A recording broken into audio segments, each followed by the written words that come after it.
This is an incredibly intimate opera, and we have this huge chorus.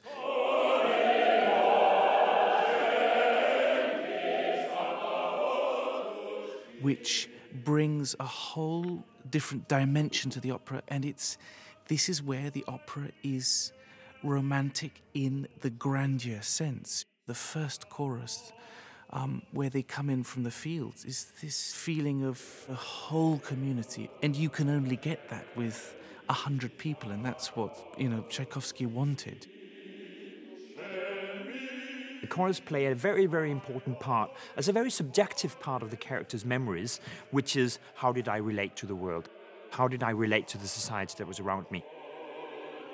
So the chorus give colour, they give context, and they give emotional reaction. This is timelessness. The harvest comes, people come in, they deliver that, they get paid, they have their families, they pay homage to the mistress of the house. They show Mother Russia in the music that they sing. I think that's they are the grain, the bread of the piece. The early chorus, the peasants and Larina's party, is that framing of quite a contained, restricted world, and we chose to show that quite boldly in the blackness of their costume and the darkness of it. And then Kasper, with the staging, has brought them very much to the front, at certain moments where it's just Tatyana in the red against this black kind of sea of bodies. All the chorus skirts, they've got a twist in them. They're pleated and then they're twisted. So for me, it felt like these people live in these big, wide open spaces, and it almost had a feeling of the wind blowing them in a direction. And I wanted to kind of capture that a bit in the costume and also in the bodices, that there was a tightness to them so that they felt and looked a bit restricted. Der Chor spielt die Rolle von diesem moralischen System. Das ist ein Kommentar für alles, was passiert ist, und ein Kommentar, was darf man sein und was nicht. Eine moralische Institution. Ja.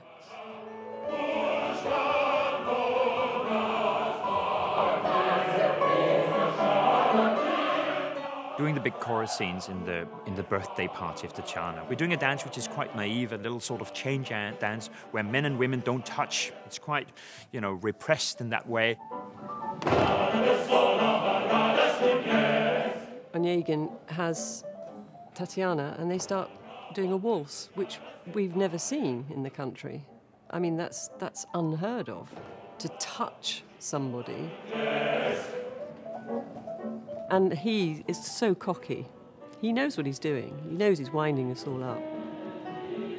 And it's shocking for us all. He behaves in the way he does to provoke, to pique Lindsay into shaking himself out of this provincial suit of clothes that he wears. But unfortunately, he misjudges it enormously. I don't believe that he ever has an intention of bedding Olga at all. But he's gone too far, and then there's no coming back. She goes here, what takes her place, but Debbie, you are her cousin from Vladivostok or whatever, and when she comes, you want to say, oh, and you go like this. She's heartbroken, she's awkward, she doesn't know what to say to Onegin, she sees him flirting with Olga. Everything she wants to do is run away and hide in a little corner. And yet, she's at the center of attention.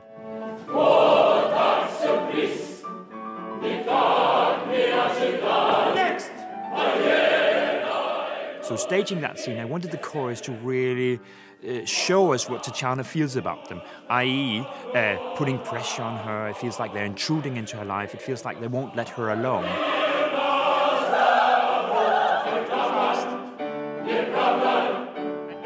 Die nur klatschen, sprechen und aha, diskutieren, warum so. Und vielleicht genau diese Leute sind schuld, dass Onegin so sich von ihr präsentiert. If they can there is this incredible reversal where you see Lenski really become so unbelievably jealous. And suddenly when he realizes that it's public, when he realizes that you guys are there, it kind of makes him feel that he has to stick to his being angry. It becomes personal, it becomes real, and we see a little bit more inside of this man's soul. And then suddenly you see that everybody's listening. Everybody's listening. We got to talk. You want to take him aside. You want to calm down the situation.